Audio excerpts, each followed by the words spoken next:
Our latest Entertainment and Media Outlook report forecasts the growth of esports over the next 5 years from $800 million to $1.5 billion at a growth rate of about 20% per annum.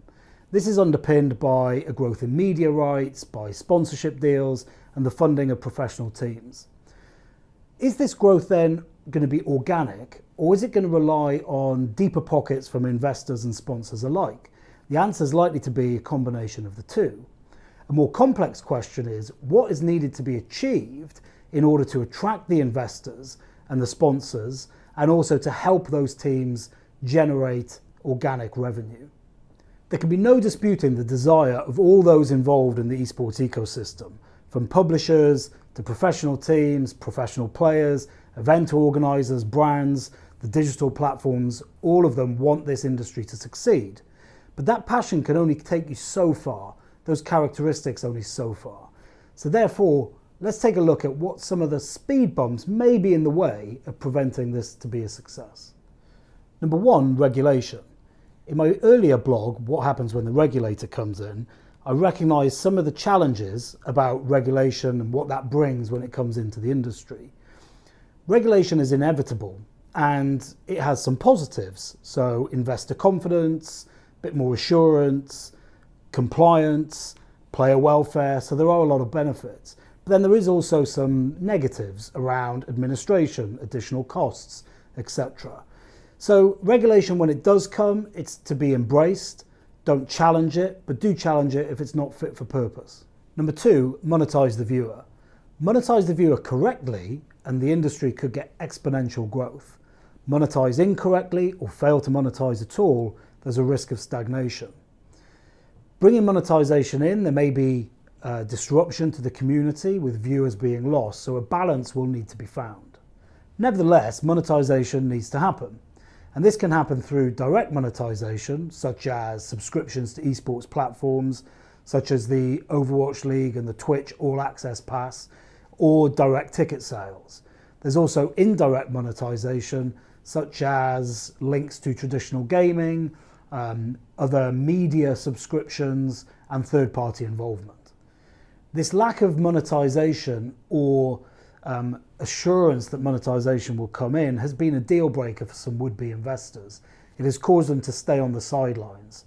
However, movements such as Drake and Nike, Tiesto, Michael Jordan all entering this space, as well as big investors around XL Gaming and Team Vitality, shows that maybe an immediate financial reward is not what everybody is entering the space for.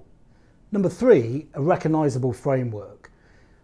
The industry appears to be, to a casual viewer, to be a fragmented digital matrix of a lot of events. A little bit of clarity around the top level competitions will go a long way to attracting investors and sponsors, because it would give them the assurance that they know they are sponsoring or investing in top level, top tier competition and or teams. Creating this ecosystem or creating this framework in some way has happened with the franchise system.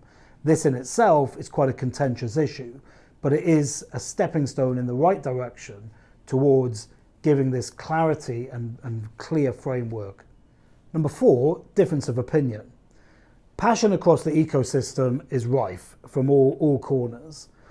And what you end up finding is that there are newcomers to the industry rubbing shoulders with people that have been in the industry since the 1980s, 1990s in its earliest forms. This gives a lot of different perspectives and different views in which direction the industry should go. This can be a positive because it brings new ideas, but it also can perhaps put a handbrake on the direction of travel and speed that the industry will go in.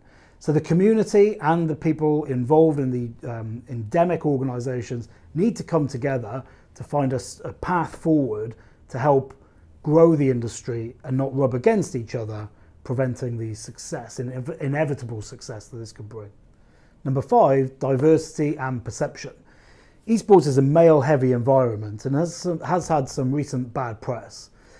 Improving diversity, improving inclusion is likely to break down some of the unfair stereotypes that currently exist within the esports industry. Not only that, it will attract more investors and more sponsors because there's a bigger market to be attracted to. So therefore, it's a win for everyone. Encountering new challenges shows that the esports ecosystem is moving in the right direction. If there were no new challenges, it would suggest that it's standing still. So therefore, the community and everybody involved needs to come together to take on these challenges together in order to increase investment, increase sponsorship, support organic growth, which will help the ecosystem achieve these great growth targets that I mentioned at the start. So it's time for everybody to come together and get to the next level.